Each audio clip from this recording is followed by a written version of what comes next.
Bonjour, aujourd'hui nous sommes le samedi 28 mars, il fait doux, il fait beau, il faut profiter parce que demain ça va changer. Cet après-midi je profite de semer mon orge de printemps, c'est parti. Depuis le premier épisode de cette série, Léa, Corentin, Jean-Pierre et Laurence ont vécu 2 semaines supplémentaires en confinement, comme la plupart des Suisses. C'est le moment de prendre de leurs nouvelles. Après 10 jours de quarantaine stricte, Léa a enfin pu sortir de sa chambre. Première chose que j'ai faite, c'est aller faire les courses pour prendre un petit peu l'air. Voilà. Si son jour de congé lui permet de profiter un peu de son jardin, le retour au travail n'est pas de tout repos pour l'infirmière. Je suis pas dans mon service habituel où je suis, donc c'est vrai que je dois retrouver un petit peu mes repères. Ça prend du temps de s'adapter, donc c'est sûr que je vais au travail avec un peu plus de stress.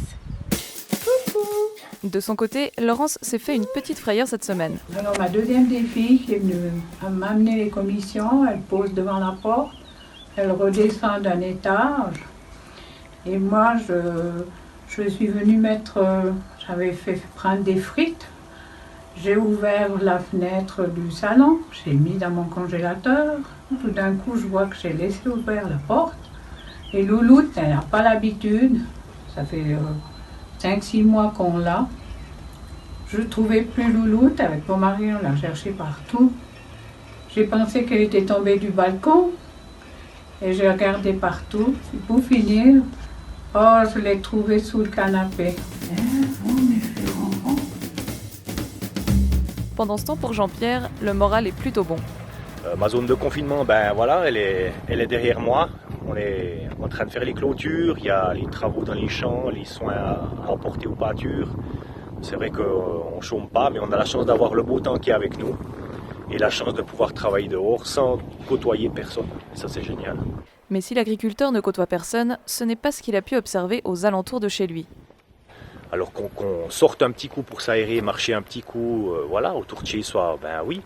Mais personnellement, j'habite à 3 km de Noiraigue où il y a le parking pour monter au Creux du Vent à pied. Le parking est plein. Il est plein de voitures de tous les cantons, mais c'est incroyable. Non, faut le voir pour le croire. Et je commence de penser que si les gens veulent quelques jours de congé cet été pour partir en vacances, être un peu libre, faut serrer la vis maintenant parce qu'autrement, les vacances d'été, ce sera à la maison. Et je pense que c'est maintenant qu'il faut vraiment se reprendre. Pas de balade en montagne pour Corentin, qui a plutôt choisi de se plonger dans les bouquins. J'ai redécouvert des bouquins de théorie de la musique que j'avais laissés un peu de côté parce qu'ils étaient très compliqués. Et ils étaient bien évidemment tous en anglais. Mais du coup, je m'y suis remis et ça m'a fait plaisir de les redécouvrir. Et du coup, j'essaye de me faire 1 heure à chaque fois où j'essaye de travailler un sujet du bouquin.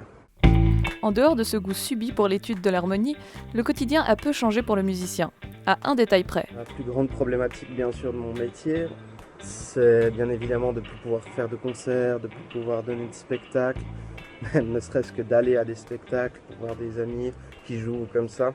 Mais du coup ce que j'ai fait, c'est que j'ai commencé à faire des lives Facebook où j'ai branché tous mes instruments et je fais des loops. Donc c'est-à-dire que j'enregistre une courte séquence d'un instrument, puis je la fais tourner en boucle, et après je rajoute un autre instrument et encore. Et puis j'essaie d'instaurer ça tous les samedis vers 17h, puis je joue pendant 1 heure. Alors, tous les instruments qui sont là à l'écran, ils sont reliés à ma loupe qui est là par terre, que je peux actionner avec le pied comme ça. C'est que chaque secteur professionnel rencontre ses propres difficultés en période de confinement. Alors en ce qui concerne la main-d'œuvre saisonnière, c'est sûr que c'est un gros problème pour les maraîchers, ceux qui ont les plantations, qui ont besoin de ces travailleurs saisonniers. Pour ma part, je ne suis pas touché parce que je travaille seul sur mon exploitation, avec l'aide de ma famille, de mon entourage. Mais c'est vrai que ça va être problématique cette année, ouais, c'est sûr. Et après, quand ça va descendre,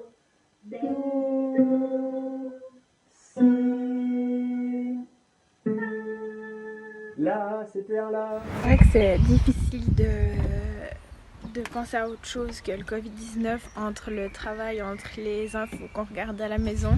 On essaie de se tenir informé le plus possible pour savoir qu'est-ce qu'il en est. C'est vrai que c'est difficile de décrocher de ça. Je me sens bien et pas bien. C'est un mécontentement en ce moment. Que je ne peux pas sortir, que je vois personne, que par téléphone. Malgré tout ça, on garde le sourire. Alors pour ce qui est des liens sociaux, bien évidemment des Skyperos se sont instaurés.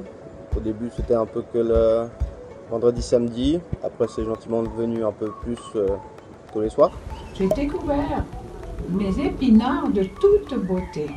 Quel plaisir! C'est plus comme avant qu'on s'envoyait une lettre pour se dire bonjour et voilà, on avait la réponse la semaine d'après. Non, maintenant je crois qu'on ne peut pas se plaindre, on n'est pas isolé avec les outils qu'on a aujourd'hui. Mais laissons le mot de la fin à Corentin qui a un conseil utile à partager.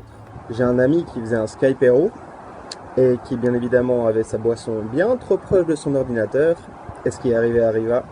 Du coup maintenant son ordinateur portable est baigné dans le riz. Et attention Skypero, surveillez toujours vos boissons et 2 mètres de distance avec les appareils électroniques.